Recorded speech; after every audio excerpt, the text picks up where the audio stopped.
Assalamualaikum warahmatullahi wabarakatuh. Kami dari kelompok 5 Gaya Desain Mesir. Nama saya Tika Kameswari dan ada teman saya Nadif Abrar Febrian dan Raffi Izarudi. Pesan pertama, sejarah gaya desain Mesir. Periode dinasti awal 3000 sampai 2686 sebelum Masehi, juga dikenal sebagai periode Archaik. Kali ini mengikuti era Neolitik dan penyatuan Mesir di kalangan atas maupun bawah. Batu bata kering yang umum ditemukan di Mesopotamia dan arsitektur yang mencakup elemen dekoratif atau lengkungan dan dinding tersembunyi serta hiasannya sendiri dibawa ke Mesir dengan penguasa yang lebih mapan datang untuk melakukan ritual pemakaman.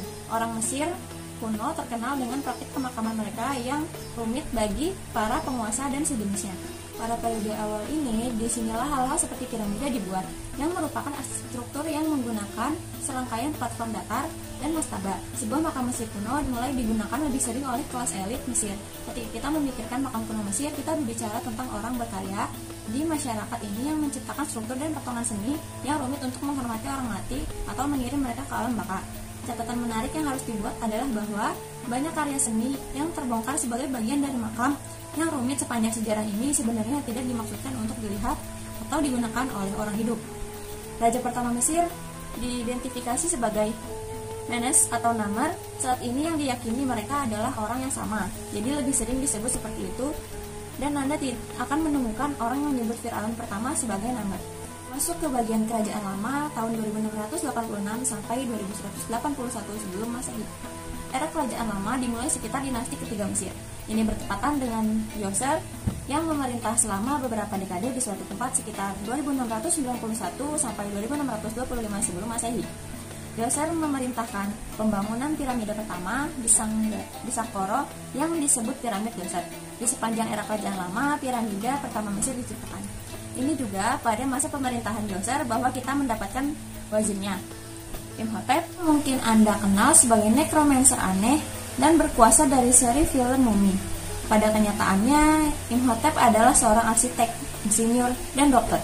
Dia merancang piramid Djoser dan mungkin dia bertanggung jawab atas penggunaan kolom batu yang pertama kali diketahui di Mesir kuno.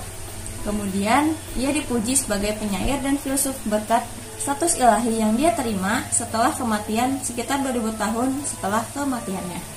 Selanjutnya, kita langsung menuju Kerajaan Tengah.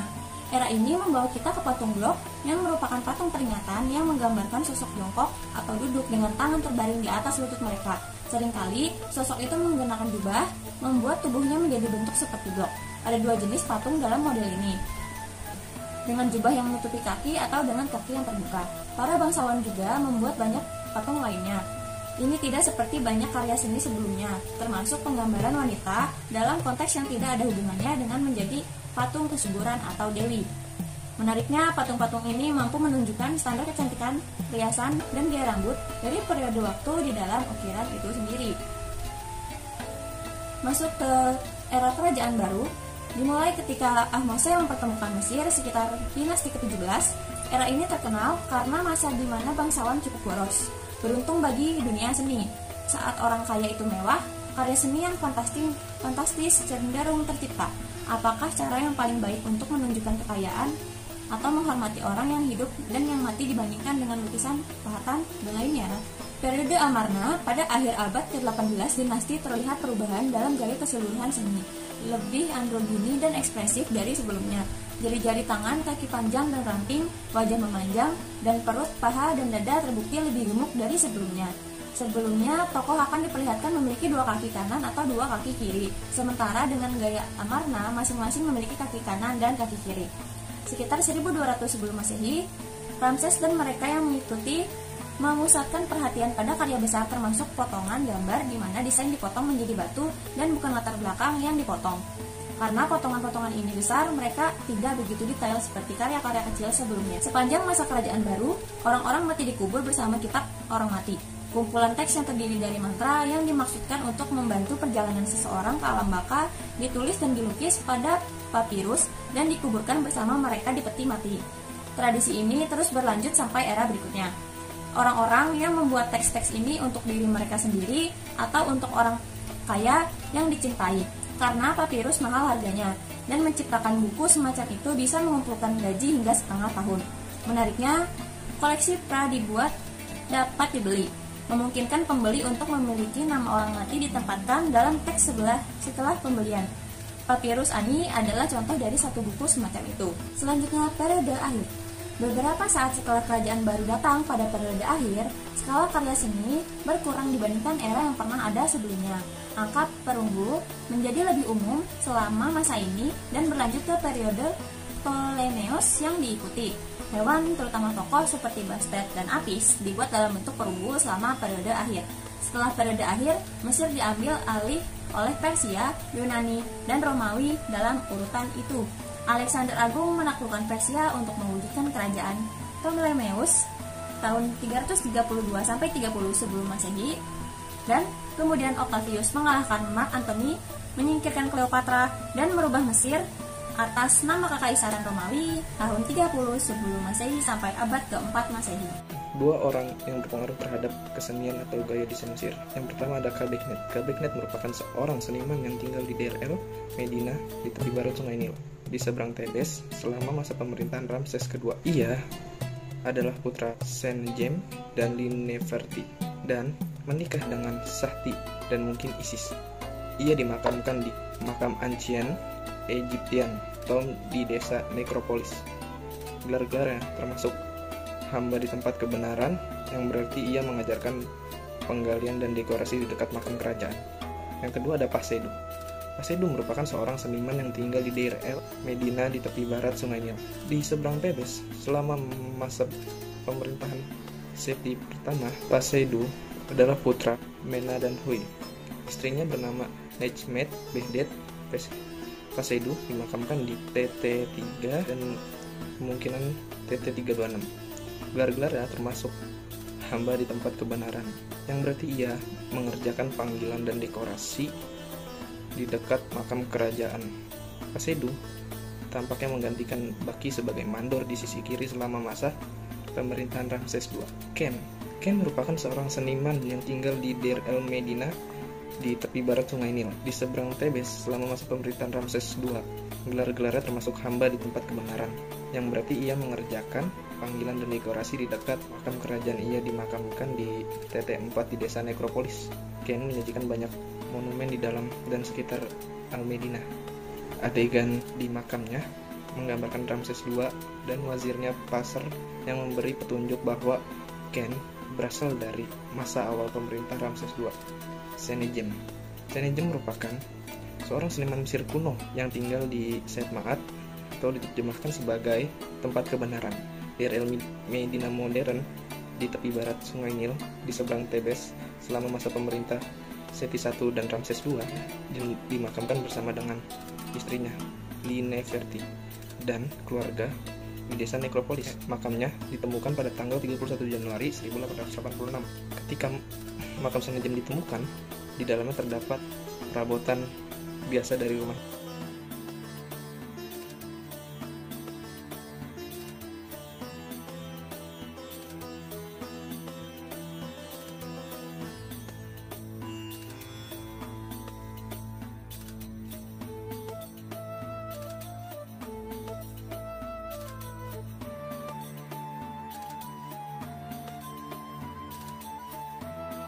Yang pertama ada piramida.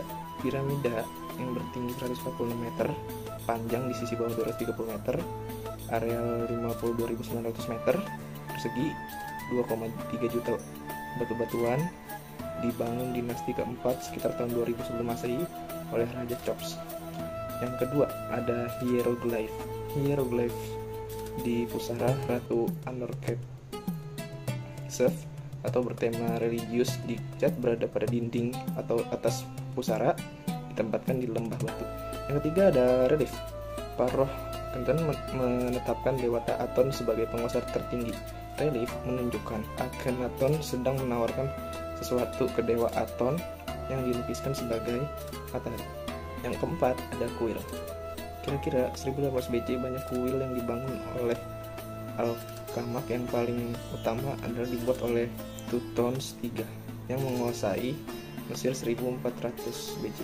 Tulisan hieroglyphs pada dinding kuil menceritakan peristiwa tentang kehebatan militer Tutmosis dalam memperluas kerajaan Mesir hingga Asia dan Afrika. Yang kelima ada tembikar. Barang tembikar orang Mesir adalah salah satu dari format seni paling awal yang dikerjakan oleh Mesir yang masa lampau. Potongan ini dari periode yang predismetik atau 5000 BC sampai 3000 BC, dihias dengan burung unta, perahu dalam desain geometris. Yang keenam ada yang dominasi adalah karya atau skulptur dan patung meskipun dari waktu berusia lebih dari 4000 tahun dan paling besar di seluruh tanpa mengubah teknik dan metode. Yang tujuh tapi perubahan Mesir Cina. Orang Mesir yang masa lampau dipercaya di antara orang-orang yang kerajaan Mesir yang ada kembali antara karena suatu mayat utama patung Mesir yang dapat memperlambat proses pembusukan. Semua paham Mesir mempertahankan karakter dan kebesarannya yang kaku karena patung itu diinginkan dengan pahatan yang mentransmisikan keabadian di duniawi, tapi ketika episode disajikan itu terkait dengan adegan sementara. Ini lebih menonjol dengan pelayan, Firaun dan bangsawan. Banyak patung Mesir dibuat dengan bentuk bulat untuk memberikan keseimbangan potongan dari mencegah patung retak dari waktu ke waktu. Semua karya Mesir memiliki hukum yang dikenal sebagai hukum frontalitas. Semua pahatan sangat frontal dan simetris sehingga ada keseimbangan dan keselarasan dalam karya dan bertahan selama bertahun-tahun. Patung Mesir berartikulasi dengan bidang horizontal dan vertikal, tapi alasannya memiliki bentuk ortogonal. Bahan yang digunakan untuk membuat patung Mesir adalah basalt, granit, dan batu kapur. Meskipun banyak patung yang terbuat dari kayu, Firaun bahan mulia seperti gading digunakan untuk membuat patungnya. Ketika kayu dan batu kapur digunakan untuk membuat patung Mesir yang berbeda, para seniman akan membuat polikron patung untuk memberikan sentuhan yang lebih menonjol pada karya seni. Selain itu, batu mulia ditempatkan untuk memberikan sentuhan yang lebih mencolok. Patung-patung Mesir memiliki ukuran yang berbeda, tidak ada aturan khusus untuk membuatnya, karena banyak karya yang monumental dan yang lain berukuran orang yang sama yang memerintahkannya. Namun yang paling mencolok adalah tidak ada bagian dari patung yang tidak selaras dengan harmoni dan keseimbangan karya tersebut. Semua patung itu sangat nyata dari hewan hingga manusia itu sendiri, karena patung itu sangat nyata bagi manusia. Patung Mesir dibuat dengan tujuan untuk menyampaikan ketenangan dan ketentraman kepada orang yang melihat gambar tersebut. Mereka melakukannya dengan tujuan untuk menunjukkan seseorang akan tentram dan damai.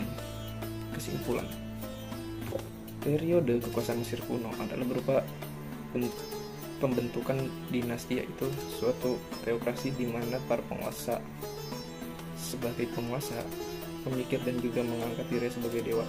Kekuasaan ini dimulai dari lembah Nil sekitar 3150 derajat Masehi sebelum Masehi dan bertahan hingga 31 dinasti. Dinasti terakhir pada Mesir takluk kepada kerajaan Romawi pada sekitar abad 30 sebelum Masehi. Pada periode kekuasaan Romawi secara bertahap terjadi perubahan politik dan agama, dan periode inilah yang mengakhiri perkembangan perbedaan independen Mesir. Perbedaan Mesir kuno berada di bagian timur laut Afrika yang berpusat sepanjang pertengahan hingga hilir sungai Nil, mencapai kejayaannya pada sekitar abad kedua sebelum Masehi yang disebut periode kerajaan baru. Wilayahnya mencakup delta Nil di utara hingga Jabal Barkal di Katarak. Pada beberapa zaman peradaban Mesir meluas hingga ke selatan, Lavan, Gunung Timur, pesisir pantai Laut Merah, Semenanjung Sinai, serta Gunung Barat. Bentuk peradaban Mesir kuno antara lain berupa bangunan, tulisan, patung, relief, lukisan murni, dan lain-lain yang tinggi dan hingga kini masih bertahan. Sekian presentasi dari kelompok kami. Wassalamualaikum warahmatullahi wabarakatuh.